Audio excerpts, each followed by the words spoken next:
Hello, welcome back to Two Crows Podcast. I know it's been a while since it was just me on here, but it's gonna be just me sometimes for a while now because I lost my job today. Lovely. I was a contractor, so it's not that crazy, but I had to take some scheduled time off for a biopsy of my breast, and it luckily is benign, but I do have tumors in my breast that need to be removed, so I have a pre-op next month, which is gonna be lovely.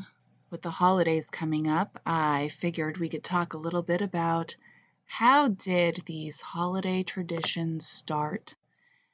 I love these stories, and I hope you do too.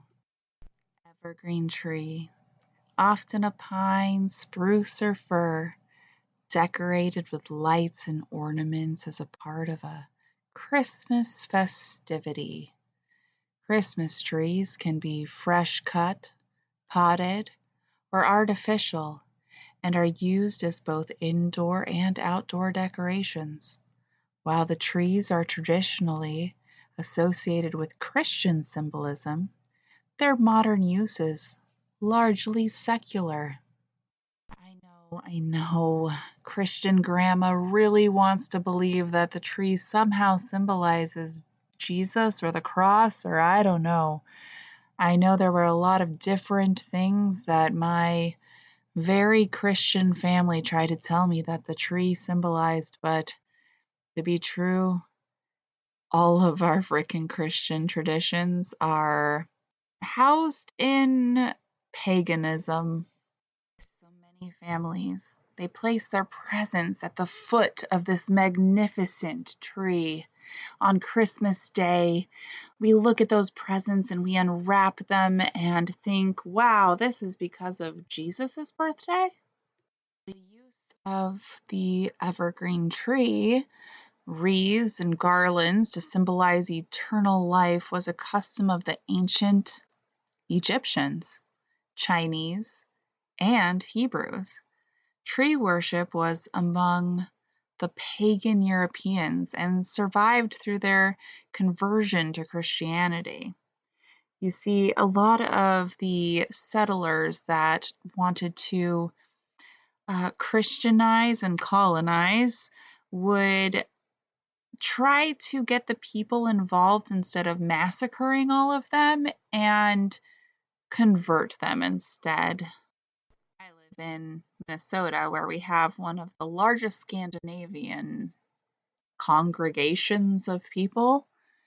Their custom of decorating the house and barn with evergreens at the new year to scare away the devil, and of setting up a tree for the birds during Christmas time, Yule. It survived further in the custom also observed in Germany of placing a Yule tree at an entrance or inside the house during midwinter holidays. The modern Christmas tree, though, originated in Western Germany. The main prop of popular medieval play about Adam and Eve was a paradise tree, a fir tree hung with apples that represented the Garden of Eden. I remember growing up, we actually did have apple decorations for our tree. We hung apples on our tree, and I guess that makes sense. The Germans set up a paradise tree in their homes on December 24th, the religious feast day of Adam and Eve. They hung wafers on it, symbolizing the host or Christ, the Christian sign of redemption. In a later tradition, the wafers were replaced by cookies of various shapes, which then were turned into Santa's cookies that we left out for him. Which, speaking of Santa, doesn't he seem kind of like a, I don't know, entity that we're summoning? We do this tradition, we decorate for him, we sing songs about him, and then we place out treats or offerings to him, and then he comes and exchanges something for those offerings. That seems a little pagan to me. What are we What are we doing with these traditions that we're pretending are just Christian and not any root into another religion or belief? Well, it's syncretism. Syncretism is the blending of multiple schools of thought into a single system. Christianity absolutely does this. So does every other culture on the planet. The Romans were spectacular at it. Some of it is deliberate, some of it is organic as converts bring cultural norms into their new faith. Back to the Christmas tree.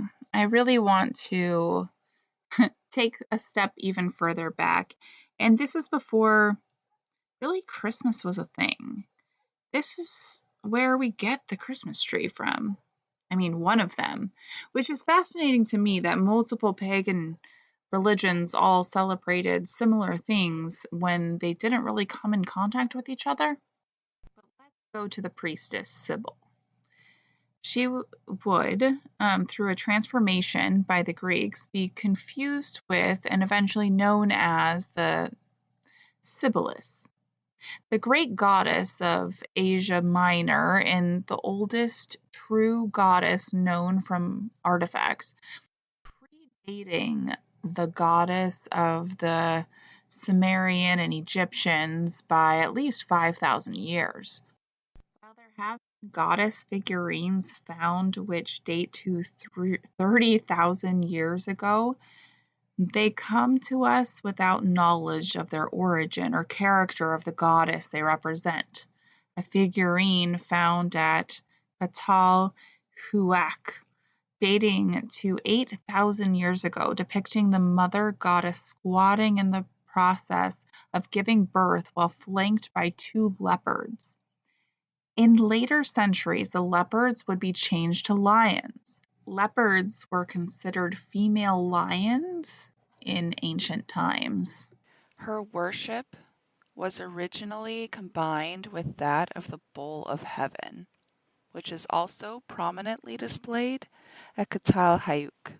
So basically, what I'm saying is Sybil was a very important goddess to the Romans. They had her protected, they worshipped her, and adored her. And to the people, she was the goddess of fertility, the mountains, the wild, nature, and the harvest. These are all very important things to the people. And yes, people did worship a lot of gods, but she in particular had a cult that followed her called the Sibyllian cult. And they were very into worshiping her in some very wild ways. So this appealed to both the farmers that were growing the crops as well as those who were consuming them and needed them to survive. So the everyday people were very into Civil and worshiping her and making sure she was appreciated so they would continue to thrive and get crops. And as well as the people who were wanting to reproduce. So the people who wanted to get pregnant, as well as those who wanted to make sure that they had heirs and good, strong offspring. But because she was the goddess of basically life in general between animals and crops and humans, they also believed that she could make them live longer or forever. So if they worshipped her enough and they did everything for her that she would deem good or honoring, that they could potentially live forever. But back into Sybil's story. Sybil had a lover, and this lover, his name was Attis, and it is said that he may have also been her son. But we're gonna pretend that doesn't exist. But what do a lot of male gods do? Well, he decided to cheat on Sybil. He decided that he would rather have a mortal, and that is a mortal sin. I also want to apologize. I moved my microphone because I realized I was getting some airy feedback there. I'm using a headset instead of my microphone today because my headset is giving my microphone noise feedback, and I don't know why it was not doing that before, but I did notice it in some of my episodes, and I need a new headset. I don't know. It's not supposed to do that. And it's a expensive headset, so I don't know what's going on with it, but we will figure it out. Back to the story. Well, Addis, he's absolutely head over heels for this mortal. And Sybil is very upset about this and hurt and doesn't really appreciate being treated like this and having humans who worship her realize that there's another god. He's absolutely head over heels for this mortal who would choose humans over this goddess.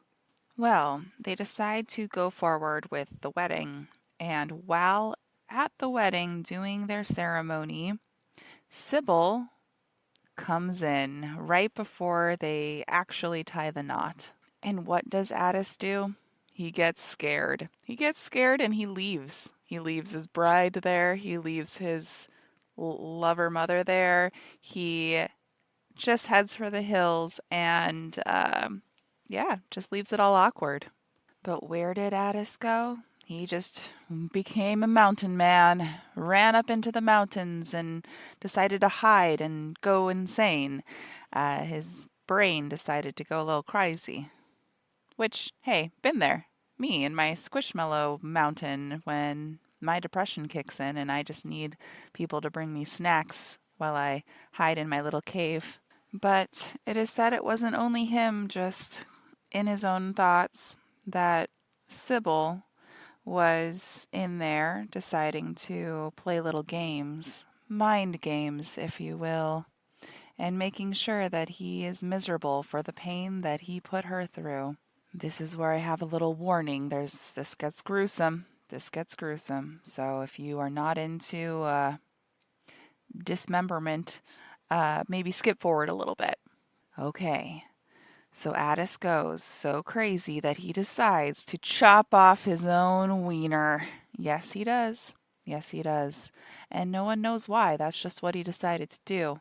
So after losing his member, he decides to go and sit down under a pine tree and take his own life. Well, Sybil goes looking for him. I mean, I think she probably realized that her connection to his brain that was causing him to go crazy probably was severed when he died. And she realized that she didn't know where he was and went looking for him. She finds him dead under the tree. She thought that the way that she was making him go crazy was going to make him run back to her. She did not realize it would make him take his own life. But she is the goddess of life, and she does have powers. So she takes his spirit, takes it out of his body, and puts it into the tree. So the cult that follows Sybil believes that this pine tree represents life, everlasting life, rebirth, new chances. So this started the tradition of having a festival where they would cut down an evergreen pine tree, and then they would set the tree up inside of their temple and have a banquet surrounding the tree. So they were celebrating and reenacting the chopping of the member of Addis, and they would have a little festivity surrounding that, including some things they would do to themselves. When the banquet was over, began the Day of Blood. I'll let you take a moment to guess what this was about. And now remember, they really wanted Sybil to love them. They wanted to show her their appreciation, and they thought that if they did this in the most extreme ways, they themselves would gain everlasting life, even if that was within a tree, right? So some of the members who had a penis would chop off their own testicles or penis and offer them up to Sybil. Maybe they thought her lover doesn't have one, so maybe they'll give her theirs. So they were giving Sybil a gift under the pine tree of their fertility themselves. So yeah, the first Christmas gift for you, Sybil. So this is where we first saw the pine tree that we know of in history, but then it leads to other European countries who also use this tradition in very pagan ways, y'all. The pine tree decoration and adornment first became a winter festivity in Germany, as I had mentioned before. So I actually took a lot of my Yule tree things from the Germans, as well as little bits from Scandinavian cultures. And I had a tree. I would cut it down myself. So basically cutting off the penis and putting it in my house and adorning it with nothing plastic. So I had oranges that I would chop up and dehydrate and then turn into ornaments and hang them on the tree. I had candies that I would string up and put on the tree. And, but the Germans, they would also have interesting things like cough drops. I also kept seeing that they put eggs on the tree, but I'm not really sure how they did that. Were they hard boiled? Were they just hiding them because of fertility within the tree? Is it like an Easter, Oster thing? I'm not sure. But it was bringing life inside and bringing the tree in to be warm inside throughout the winter and showing them the sign of hope that winter will end and they will be back outside within the trees and nature will take them in during the time that isn't winter, and they will bring nature in for the time that is winter. And then we know the dangerous tradition of putting actual candles inside of your dry tree. I'm sure there were a lot of fires back then, but it was adding a light and a hope through the winter that it would end and they would come back out of it into spring. And yeah, they had this light, a beacon of light within their tree. It's terrifying to me. It gives, yeah, horror movie vibes when you put actual candles in a tree for me. So when um, Queen Victoria really loved the tradition of the Christmas tree, brought it to England, which then spread it all over the place because everyone loves Queen Victoria. And then they decided to adopt it into Christmas, and make it theirs and pretend like it didn't have any roots in anything pagan. And we know that we love to spend money on things and make ourselves look more adorned. So why not do it to our tree? And the consumerism went wild with the Christmas tree. But yeah, so that is the interesting stories of the Christmas tree. Um, what do you decorate your tree with? Do you use plastic ornaments? Do you make your ornaments? Do you use candy? What do you do? Do you have any traditions that you remember as a child that you carry on forth now as an adult into your Yuletide traditions? For me, I like to do oranges with cloves. So I take cloves and I decorate my oranges with them. I'll post a picture of that on the Instagram. And I also am starting a tradition that my grandmother started with playing kind of minute to win it games with the kids. And I have 4 children, and I'm going to have little prizes for them to win that I got for super cheap. And they can be excited over these really ridiculous prizes. But I have a bunch of games of just stuff around the house that we can use that I'm hoping can carry over and we can do it year after year and they can be excited about it.